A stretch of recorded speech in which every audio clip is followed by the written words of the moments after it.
On a bright October day this year, Toledo activist William Will Mejia was left in awe on seeing a bait fish shark feeding frenzy not far from the mouth of the Sarstoon River, Belize's southernmost border. For the first time in many, many years, seeing sharks near the Guatemalan border. Because the amount of gill nets they have, sharks was completely eliminated. And you know, at one time, all the bait fish were gone from that area, so the area became almost barren. Whereas the Guatemalan side of the Sarstoon River has always been populated, not so the Belize side. Driven by the need for economic survival, dozens of Guatemalan fishers, primarily from the Sarstoon Bar community, have, by many local accounts, routinely entered Belize's waters in that area illegally and plundered our resources, thereby putting the marine ecosystem at risk with ripple effects on Belize's largest revenue earner, tourism. Our waters were denuded of a diversity of species, including large predators and grazers that are important to reef health. The problem of illegal transboundary fishing is not unique to Belize and dates back to the start of our fishery. As far back as December 1981, the Belize Fishermen Association petitioned Cabinet for action to curb illegal fishing in the north and south during closed season. At the time, the association even offered to put vessels at the disposal of the Fisheries Unit to conduct enforcement. The cost of fuel for 10 days of patrols was estimated at $4,000 or $400 daily. To make matters worse, decisions of those in government have facilitated the pillaging of our marine resources. In February 2005, then Fisheries Minister Michael Espat, who was also the People's United Party's Toledo East area representative, opened Belize's fisheries resources to exploitation by permanent residents via Statutory Instrument Number 23 of 2005. Many Guatemalan fishers took advantage, as did Hondurans. Just a few short years before, as per Sign Number 66 of 2002, signed by then-Minister Daniel Silva, that legal cover for foreign fishers was non-existent. Belize's fisheries resources were only accessible to Belizean citizens. There were concerns that even though licensed, these foreign fishers could still engage in illegal fishing activity in our waters, precisely due to lack of monitoring.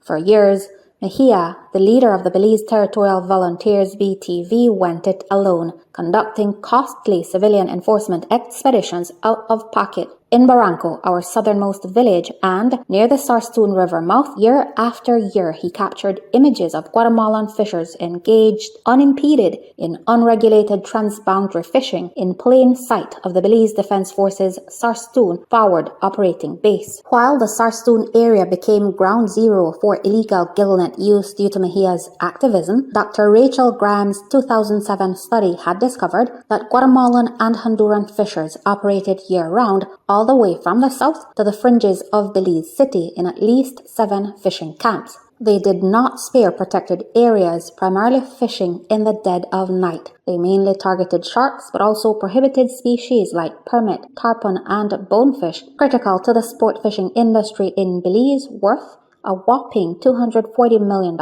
according to a 2022 study by Dr. Anthony J. Fedler. The fishers were found to be harvesting millions of pounds of shark meat and thousands of pounds of the lucrative shark fins, worth US $100 per pound in Guatemala in 2019.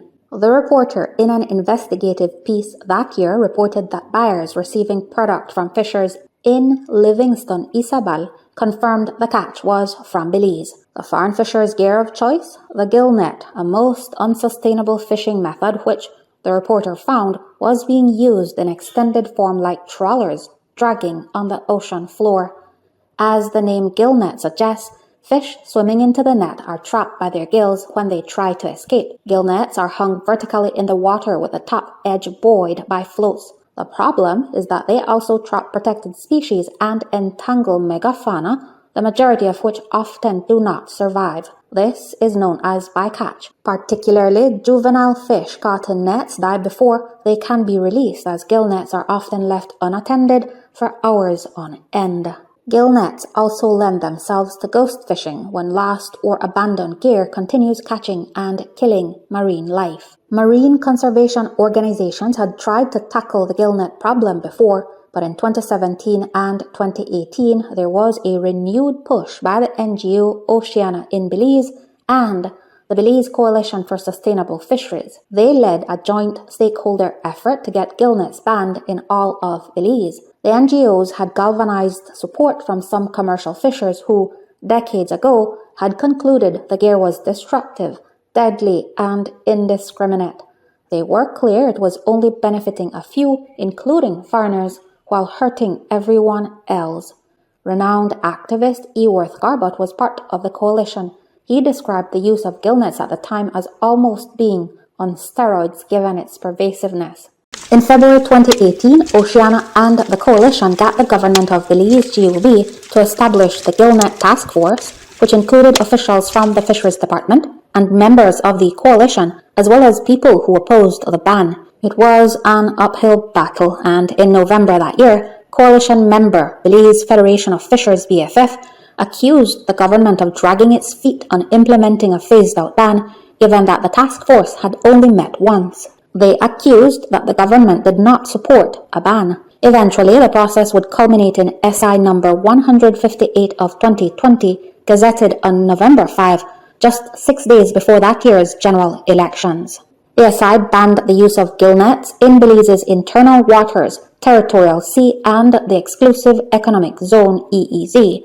Before the ban, the maximum length of nets permissible on a boat in those waters was a total of 300 meters, whether individually or joined. The maximum mesh size was 3 inches. Gill net licenses cost Belize $25. Licenses, though, were not required to get gill net tags upon registration. Violations carried a fine of Belize $500 or imprisonment of up to 6 months, or both. While working toward the ban, Oceana had to submit a Freedom of Information Act FOIA request to source from the Fisheries Department the list of licensed gill net users which they had previously refused to provide, despite repeated requests for over 3 years. From the department's information, Oceana established that at no point were there more than 90 licensed gill net users from 2015 to 2018, a mere 3.3% of registered small-scale fishers. They expected a much higher figure, closer to 170 according to sources, but also knew there was extensive opportunistic use by illegal fishers. The data also showed that not all fishers were consistent in obtaining gill net licenses every year. In a 2019 study by Valentina Schall, commissioned by Turnef Atoll Trust, TAT, it was reported that the total number of illegal Belizean gill net fishers and the quantity of gill nets in existence was unknown. Through the FOIA request, Oceana in Belize additionally uncovered a questionable enforcement irregularity. Here is Vice President Janelle Chanona speaking on May 22, 2019. Some fishers in 2017 obtained tags for 10 nets. Some obtained tags for 20 nets, which means that they were, as a matter of course, led to believe that they could have more than 2,000 meters of nets in use at any one time.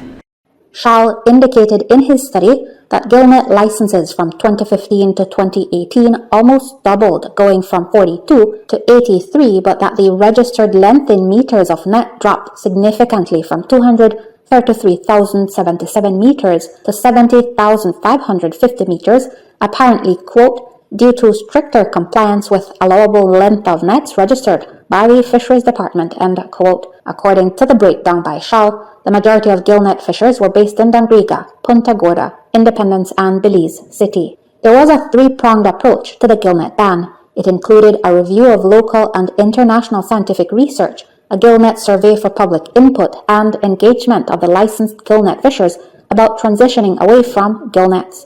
Before the introduction of the ban, both Oceana and the coalition had to secure signed transition agreements from licensed gill net fishers that they would switch to viable alternative forms of livelihood. The transition funds totaled Belize $2 million, $1 million each from the coalition and Oceana, who were described in the 16-page commitment agreement with government dated August 20, 2020 as the gill net ban sponsors.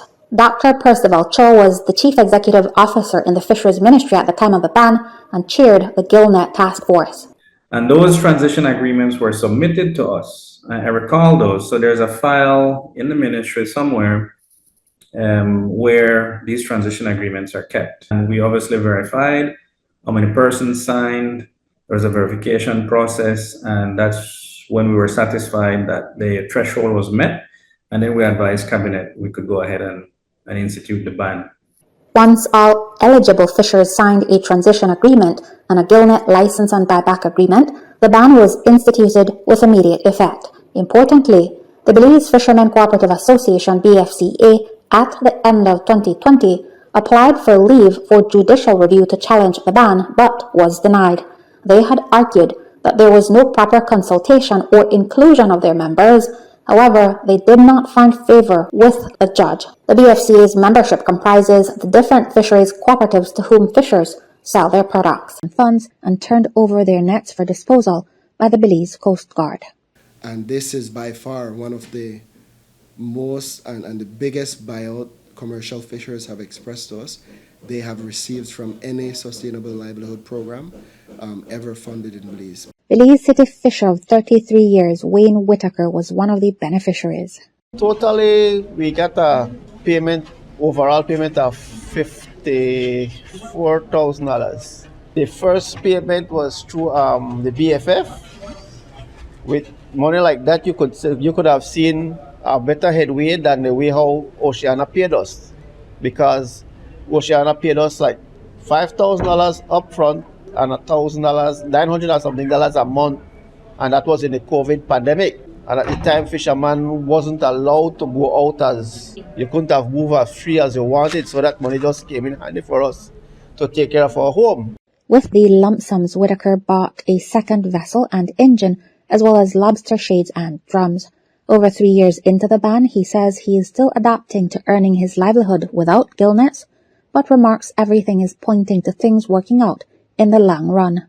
Commercial fisherman Nestor Lopez and his family, who have their camp at Long Key, also benefited, but as fate would have it, those investments fell to bad weather and pirates. We were trying to get in the tourism, but we suffered an incident out there, so we lost everything, and then so we stayed in a stop. So that was the hurricane, right? Yeah, the hurricane, yes, and then was the burn. So they burned the camp too.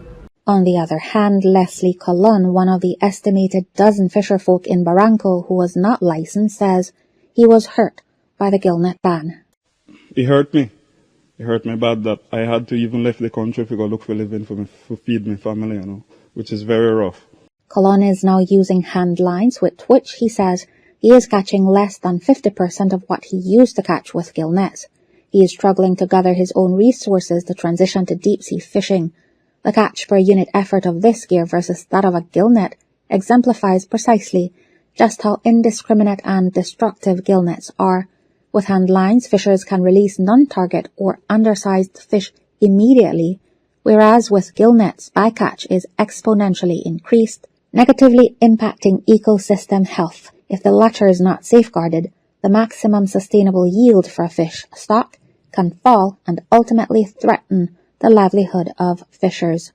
According to a minutes of meeting of the Fisheries Council on October 28, 2021, now acting Fisheries Administrator Rigoberto Quintana reported that, quote, due to an oversight by the department due to the rush in providing the FOIA information, 19 fisherfolks were missed from the 2018 list, end quote. That aside, Quintana said they received several complaints, quote, from fishers having licenses in 2016, 2017, and 2019 that were not on the 2018 list, hence those were not included in the compensation package, end quote. In June, a couple fishers told us they were licensed but received no assistance. One said they were initially contacted and then never heard back. Off the record, we were told that during the sponsors' consultation, some fishers presented valid gillnet licenses, but their names did not appear on the Fisheries Department list.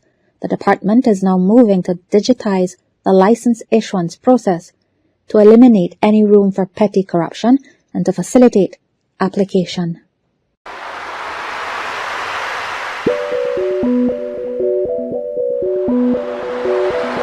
Apart from the replenishment of the fish stock seen by Mejia in Barranco and near the Sarstoon River mouth, fishermen elsewhere are also reporting replenishment for which they credit the gillnet ban.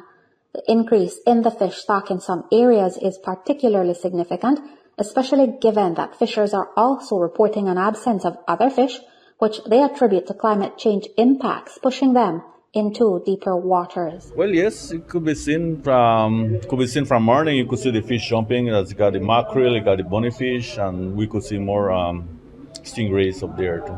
Mara Lyons, another coalition member, has been conducting research on stock replenishment after the ban and told us, quote, "We are seeing scientific evidence that the ban has worked in some areas, coupled with other management measures put in place and, quote, they are currently putting together their report."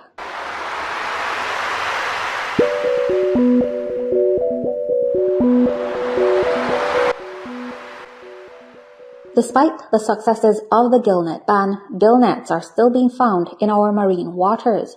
The commandant of the Belize Coast Guard, Rear Admiral Elton Bennett, shared some alarming figures. From time to time, we still recover gillnet, particularly in the south.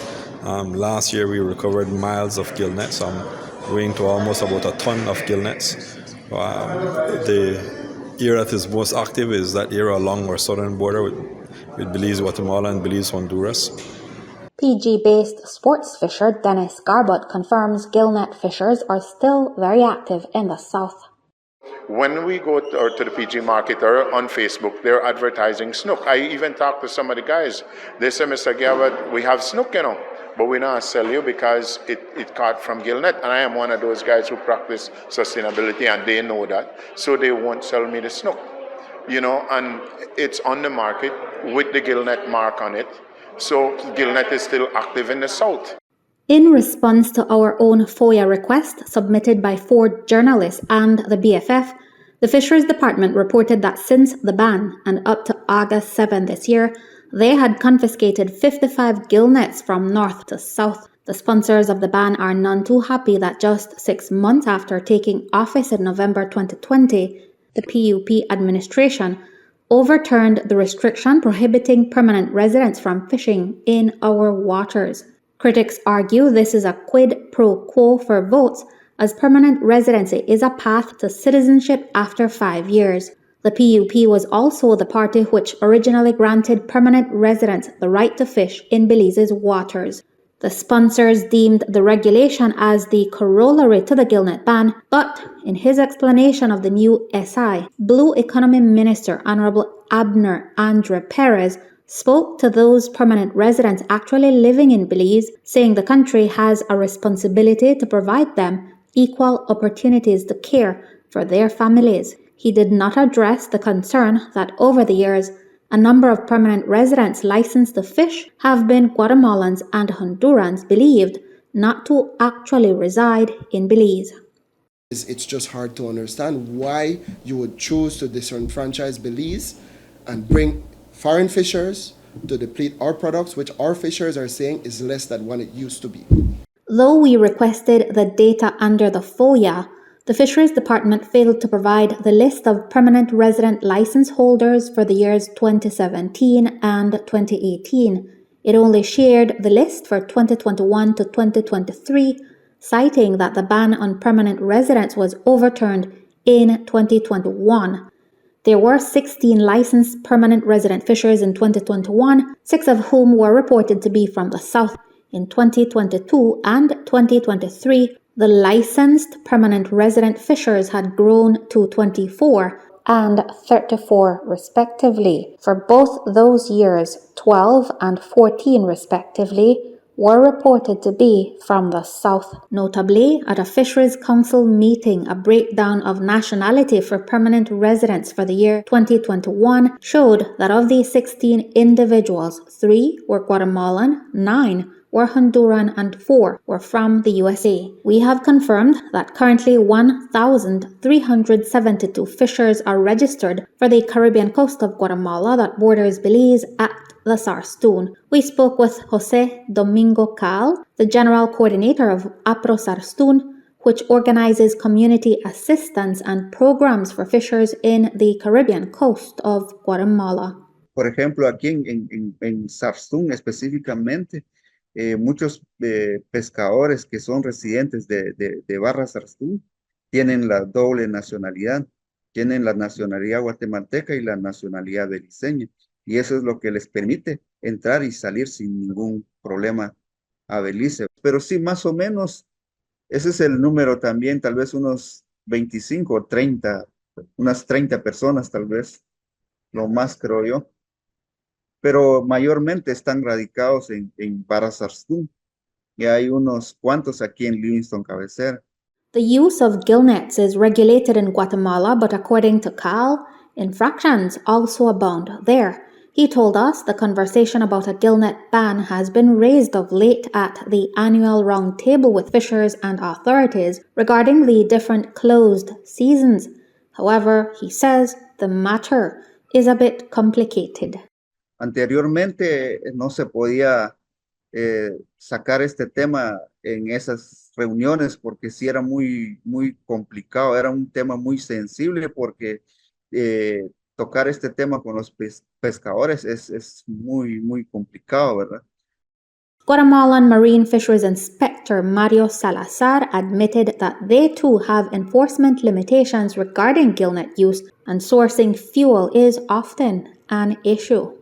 Hay mapas que explican dónde no se debe pescar. Y ahí volvemos a lo mismo, que el tema es control y vigilancia, va a mantener a los pescadores. A veces si hay quien compre, va a haber quien venda. The enduring problem of illegal transboundary fishing continues to be a bone in the throat of our Belizean fishers.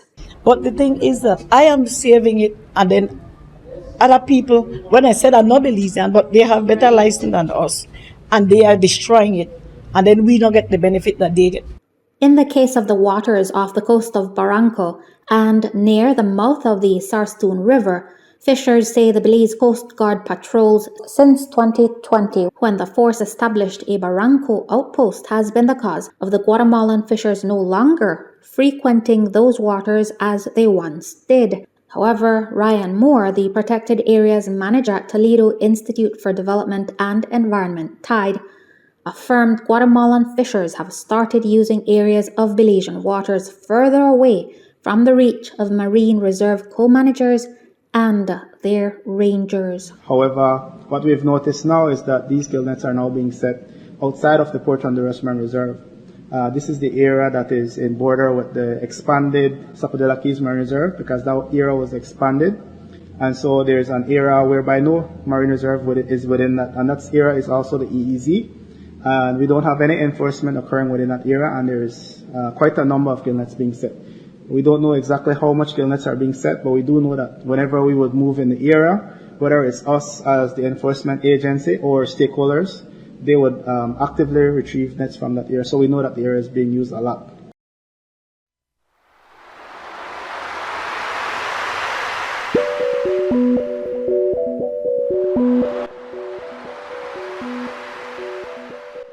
As recently as August this year, Acting Fisheries Administrator Quintana declared that no funding was provided to the department for the enforcement of the gill net ban. However, Dr. Cho said there was never any request from the sponsors to also supply enforcement funds to government. He also shared his opinion that because the enforcement demands of the Fisheries Department were so high, quote, it's always used as a convenient reason why certain things can't be done, end quote. So there was no discussion around money for enforcement. Enforcement was always on the front burner of the Fisheries Department. The Fisheries Department was always wary of what additional burden would be placed on their rangers and their officers to enforce the ban, to make sure people aren't using gill nets. So the ban itself was then crafted in a way that it was meant to or intended to reduce the burden on enforcement. Dr. Cho explained that they decided on an outright ban rather than a soft ban only in some areas because they considered that a total ban in our marine waters would make enforcement logistically easier Though enforcement was a concern, Dr. Cho said they did not consider it a game changer, given that patrols were already being done. Meanwhile, since the change in government right after the gill net ban, Quintana, the top official in the Fisheries Department, has accused the gill net ban sponsors of not being forthcoming about the list of fishers who benefited from the transition funds. At the second Fisheries Council meeting on October 28, 2021, Quintana told the members that though fishers, NGOs, and fishers cooperatives had a differing view on the gillnet ban, quote, the agreement was still signed by the government of Belize and the coalition, end quote. He said the sponsors somehow convinced the government to do so, and then made the astonishing revelation that the Fisheries Department does not agree, that only the fishers on the 2018 list should have been compensated. Quintana advised that the council needed to request an update on the compensation program to, quote, make recommendations to the ministry about how to treat those other fishers that were not included in the 2018 compensation program, end quote. Oceana affirms in response that the Fisheries Department was the entity that put together the 2018 list of fishers and, quote, any gaps are their responsibility, end quote. Indeed, Dr. Cho believes that Quintana, who held the most senior post after the fisheries administrator at the time, had input in validating the list of eligible fishers. In the FOIA response, Quintana made the peculiar complaint that, quote, the department was not provided with a copy of the confidential agreement signed between the government of Belize, the Coalition for Sustainable Fisheries, and Oceana in Belize, end quote. To this, Alex Anderson responded in frustration. I cannot see how a ministry would sign onto something and you say as fishers, oh, I don't have a copy, go to the ministry and get it. It's your ministry, man.